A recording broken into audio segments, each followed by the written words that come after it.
이재명 대표가 또 기소되었습니다. 재판 한 개 하는 것도 말라 죽어가는데 와 이걸 어떻게 버텨낼 것인지 궁금합니다. 그래서 오늘은 대한민국 정치판을 뒤흔들고 있는 이재명 더불어민주당 대표의 연이은 재판 낙제에 대해 이야기해보려고 합니다.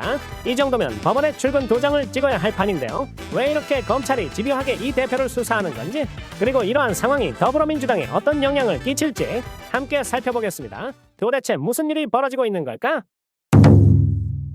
최근 이재명 대표는 경기도 법인카드 유용 의혹으로 또다시 기소되었습니다. 이로써 이 대표가 받고 있는 재판은 총 5개가 되었습니다. 목록을 한번 살펴보면 다음과 같아요. 1. 선거법 위반 1심에서 징역 1년, 집행유예 2년 선고. 2. 위증교사 혐의, 곧 1심 선고 예정. 3. 대장동 백현동 성남FC 등 배임 뇌물 혐의. 4. 쌍방울 대북송금 제3자 뇌물 사건. 5. 경기도 법인카드 유용 혐의. 이번에 추가된 재판. 야, 이 정도면 검사가 말아주는 건마카세 아니냐? 검찰의 집요한 수사, 그 배경은 무엇인가? 정치적 견제와 세력 다툼. 검찰이 이재명 대표를 향해 연이어 칼을 겨누는 데는 정치적인 이유가 크다는 분석이 많아요. 이 대표는 차기 대권 주자로서 강력한 영향력을 가지고 있습니다. 따라서 여권에서는 그를 견제할 필요성을 느낄 수밖에 없습니다. 이는 정치권에서 흔히 볼 수 있는 세력 다툼의 일환으로 볼 수 있습니다. 법치주의와 공정성 강조. 반면 검찰 측에서는 법치주의 확립과 공정한 수사를 내세우고 있습니다. 공직자의 부정부패와 권력 남용을 엄단함으로써 법 앞에 모두가 평등하다는 메시지를 전달하려는 의도입니다. 그러나 일각에서는 이러한 검찰의 행보가 과잉 수사가 아닌가 하는 의문도 제기되고 있습니다. 연이은 재판과 기소가 더불어민주당에 미치는 영향은 크게 3가지로 볼 수 있어요. 첫째, 내부 결속력의 약화와 리더십 위기.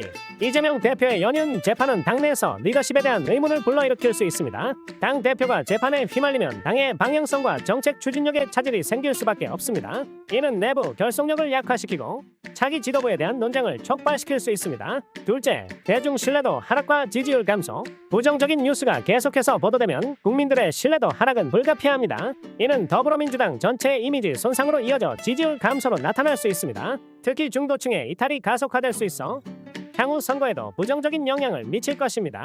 셋째, 정책 추진의 어려움과 야당의 공세 강화. 당 내부가 혼란스러우면 정책 추진에도 어려움이 따릅니다. 이 틈을 타서 야당인 국민의힘은 공세를 강화할 것입니다. 도덕성 문제를 부각시키며 더불어민주당을 압박하고 정치적 주도권을 가져가려 할 것입니다. 예상되는 더불어민주당의 대응 방식. 방어적 태세 강화와 결속 다지기. 더불어민주당은 이를 정치적 탄압으로 규정하며 방어적 태세를 강화할 것으로 보입니다. 당내의 결속을 다지고 지지층을 결집시켜 우리는 하나다라는 메시지를 전달할 것입니다. 법률적 대응과 여론전 전개. 법률팀을 강화하여 적극적인 법적 대응에 나설 것입니다. 또한 언론과 SNS 등을 활용한 여론전을 전개하여 국민들에게 자신의 입장을 적극적으로 알릴 것으로 예상됩니다. 대한 리더십 부각과 이미지 쇄신 노력. 만약 이재명 대표의 리더십에 문제가 있다고 판단될 경우 당내에서는 대한 리더십을 부각시킬 수 있습니다. 동시에 사회공헌 활동이나 새로운 정책 제안 등을 통해 당의 이미지를 쇄신하려는 노력이 필요할 것입니다. 스트레스와 의사결정의 왜곡. 지속적인 압박과 스트레스는 의사결정 과정에 부정적인 영향을 미칩니다. 당 지도부가 냉철한 판단을 유지하지 못하면 잘못된 선택을 할 수 있으며 이는 상황을 더욱 악화시킬 수 있습니다. 최근 최민희가 비명계를 향해서 죽인다고 했다가 역풍을 맞은 것이 대표적으로 똥볼을 찬 사례라고 볼 수 있죠. 시작했다 움직이면 죽습니다. 제가 당원과 함께 죽일 겁니다.